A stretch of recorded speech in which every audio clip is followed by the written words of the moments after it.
Well, thank you, everybody. It's nice to be with you. And I am so honored to be asked to give the word today. I've been a Christian since I was 6 years old. And I used to feel guilty that I didn't really have a testimony, one of those killer testimonies. Oh, I was really bad back then and all that stuff. But God saved me and now I'm transformed. I used to always kind of be jealous of that. Like, well, I don't have a testimony. But now that I'm a little bit older, I'm starting to see that my testimony is about the faithfulness of God because I've seen his faithfulness. He's proven himself to me over and over again. In my life, I'm 43 years old now. And when I look backwards, I go, wow, he was there at that time. And wow, he was there at that time. And he picked me up when I fell at that time and all that stuff. And so I'm so blessed to know him and have a relationship with him. And my faith and my relationship with him is very deep because of the time that we've spent together.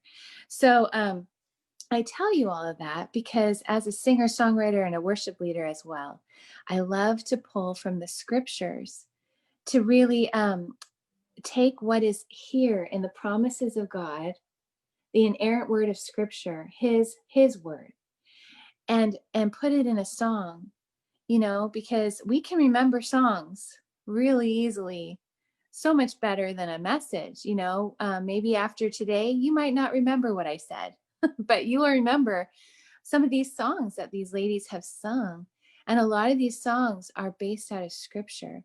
I was listening to the wonderful ladies that were singing the songs that were from their heart, and there were themes that were going on today.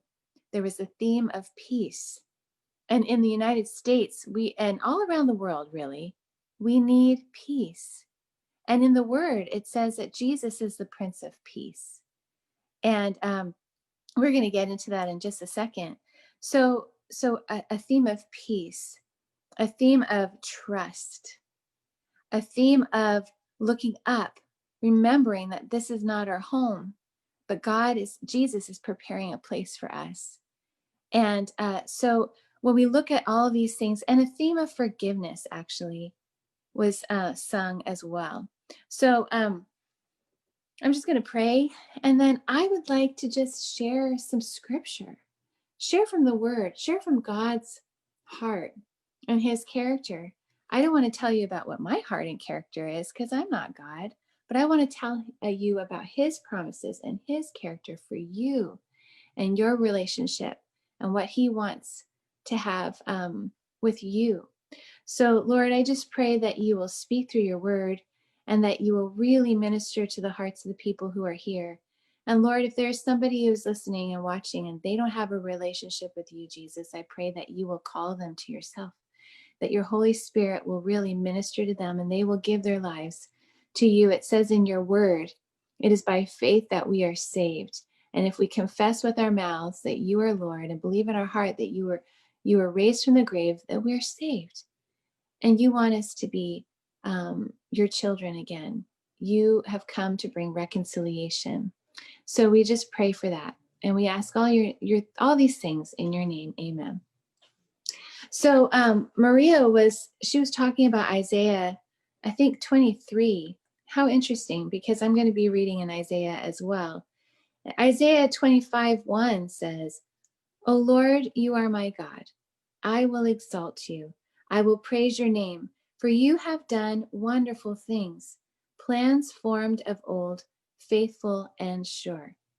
And when I read that, I was reminded that, yes, that is my testimony. I can concur. When I look back and I look to today, God's faithfulness is sure. He has plans that he has made way back before we were even born, and he is fulfilling those plans.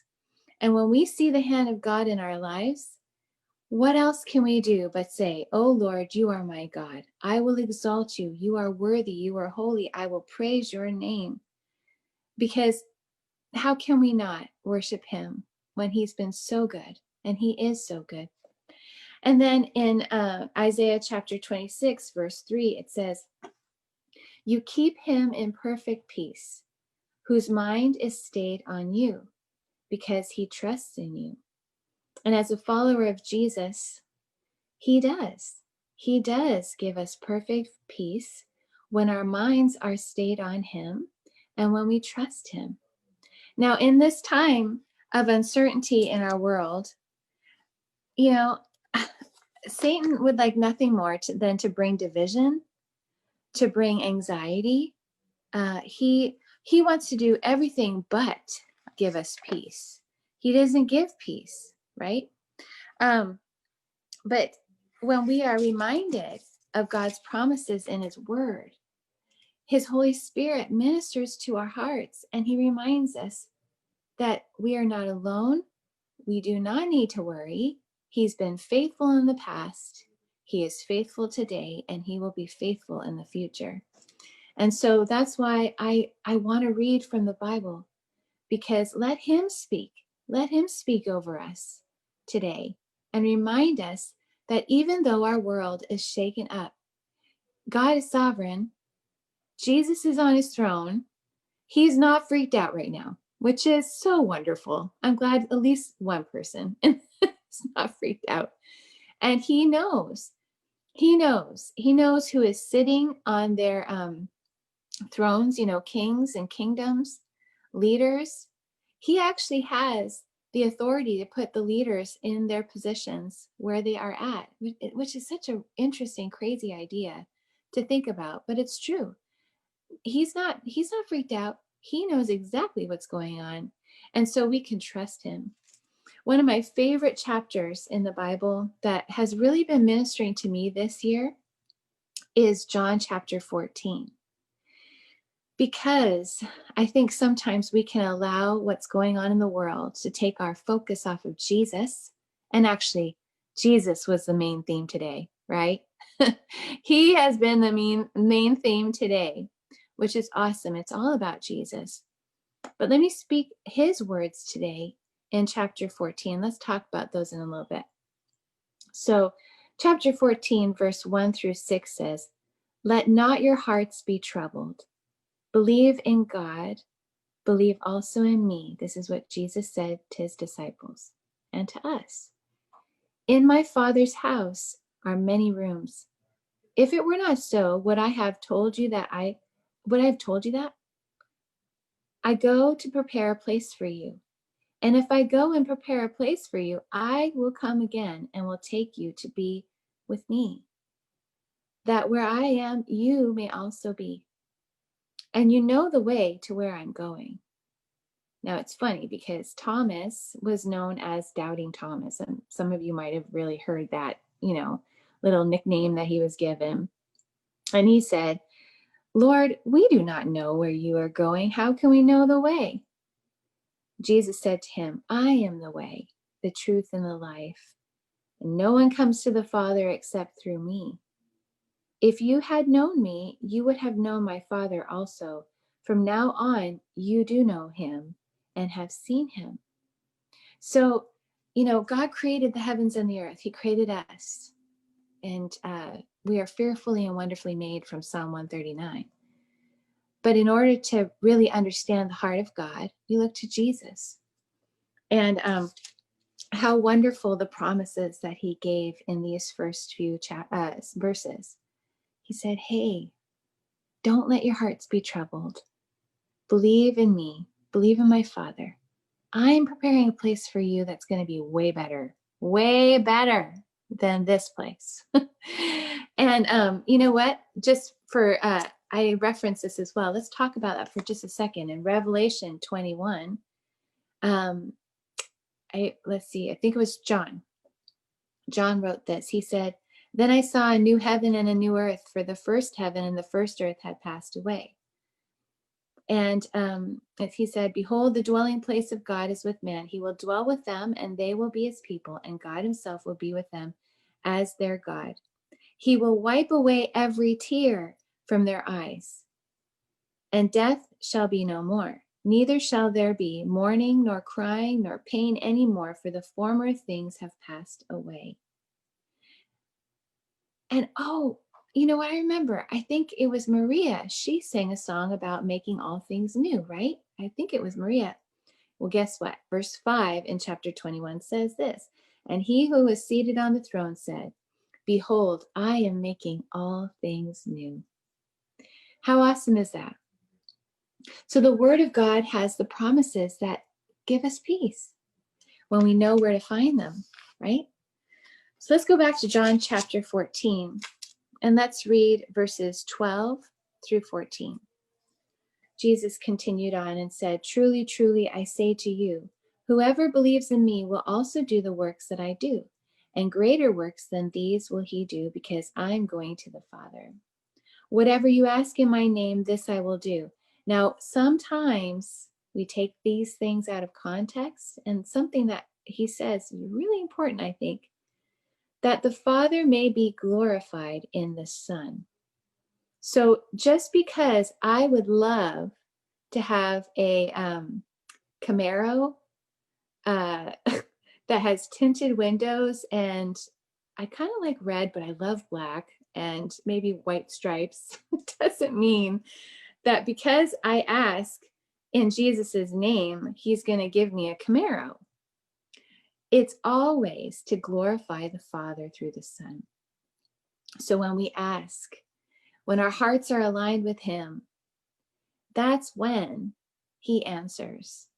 So honestly, sometimes we take these scripture verses and we apply them to ourselves, and we have to really assess, is this because I want it, or am I trying to glorify the Father through the Son? And that's a really good gauge, because it's all about Jesus. It's not about us. It's about glorifying him, right? If you ask me anything in my name, I will do it. So I just love that. The Father is seen through the Son, and we know God the Father when we look at Jesus. Now, the kindness of God is so strong. I love how, in the scriptures, Jesus, he died on a cross for our sin. And when you read the Old Testament, it makes sense, because with God's people, he created these statutes and these commands. And he said, okay, well, if you sinned, you need to come to the temple and do a sacrifice for atonement for your sin. Okay, so you have to kill a spotless lamb, and you have to follow all these rules, and then your sins will be forgiven. Well, Jesus was that spotless lamb on the cross. And so he took our punishment on his shoulders, the wrath that we deserve, because no one's perfect. Everyone has sinned. And he took that on his shoulders, and he died for everyone on that cross. So then when he died, he rose again on the third day, conquering sin, conquering death once and for all. And he's sitting at the right hand of God, the Father Almighty. So when we believe that he came to do that for us, we are saved. And when we are saved, he didn't just leave that there. He gave us the deposit of the Holy Spirit to live inside of us, that we can dwell with him even right now. Yes, we have a future and hope in heaven, but guess what? We get to have that in our hearts with the Holy Spirit. So in chapter 14 of John, verse 15 through 24, it says, if you love me, Jesus said, you will keep my commandments, and I will ask the Father, and he will give you another helper to be with you forever, even the Spirit of truth, whom the world cannot receive. So this is only for those that believe in Jesus and follow him and call him their Savior, because it neither sees him nor knows him. So the world doesn't know the Holy Spirit.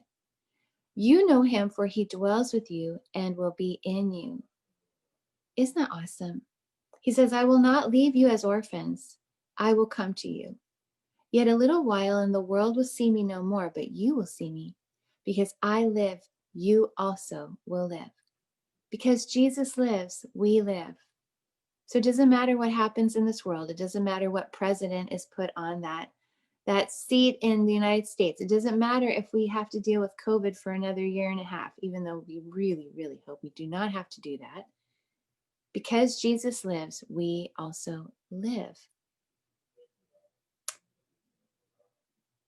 Then in John 14, verses 25 through 29, I want to close with this. Jesus says, "These things I have spoken to you while I am still with you. But the Helper, the Holy Spirit, whom the Father will send in my name, he will teach you all things and bring to you remembrance all that I have said to you." So when we are reading the Word of God, have you noticed that I was actually referring to the Word of God many different places in the Bible? It was because the Holy Spirit was bringing those scripture verses to my memory. So when we eat this is our bread. This is what we eat every day, our daily bread. We put it in our heart. The Holy Spirit, by his promise, will be our helper, and he will bring the word of truth, the word of life, into our remembrance to comfort us. Jesus says this, "Peace I leave with you. My peace I give you. Not as the world gives, do I give to you. Let not your hearts be troubled, neither let them be afraid. You heard me say to you, I am going away and I will come to you. If you love me, you would have rejoiced because I'm going to the Father, for the Father is greater than I. And now I have told you before it takes place, so that when it does take place, you may believe." So let us remember, Jesus is the Prince of Peace. And we can trust him, and we can trust that he will give us peace when we need it. And if you don't know Jesus as your personal Savior, all you have to do is believe, because he died for you. He took the punishment of your sin and my sin on his shoulders. And he wants to give us eternal life and connect us again with our Creator God, who created us and made us unique and special. So let me pray for all of us. And, just ask Jesus to deposit his spirit in your heart and to lead and guide you. Let him know that you love him and that you believe. And he will never leave you or forsake you. He will be with you. And these promises that I've read will be with you. And they will never leave you. And they will lead you into eternity with your Heavenly Father and Jesus forever and ever. So, Lord, we thank you so much for this word. We thank you for this evening. We just pray, Lord, for those that are believing in you right now. And they are confessing their sins. And they are saying, Lord, forgive us. Help us, God. We believe in you, Jesus, what you've done. Thank you for your forgiveness. Thank you for your Holy Spirit. Help me to follow you. Lead and guide me. We thank you, Jesus, for those declarations of faith that are being said right now. We praise you, Lord. We pray that you will wrap those people around with good Christian brothers and sisters to help disciple them and help them through their life with you. And I just praise you, Lord, that we can exalt your great name because you are faithful and your promises are sure. And we don't have to be afraid of the future, because ultimately our future is with you forever and ever. Thank you, Jesus. We love you with all our heart. We pray this in your great name. Amen. Amen. Amen. Well, Laura, thank you for being with us tonight. And I can't believe you're 43. You look like you're 23. I don't know how you managed to pull that off. Yes. Must Yes. be the lighting. Must be the clean living, And I didn't mention this, but your bio mentioned that you are married to the love of your life, Brian, who's also a worship pastor, and you have 2 teenagers who are aspiring musicians, Hannah and Josh, and 2 dogs. So your life is very full. So that is awesome. Thank you for that good word. And you can learn more about Laura and her new album on her website when you go to lauramarriott.com, and that album is called Arise. So again, Laura, thank you for being with us tonight. Thank you for having me. God bless you, everyone.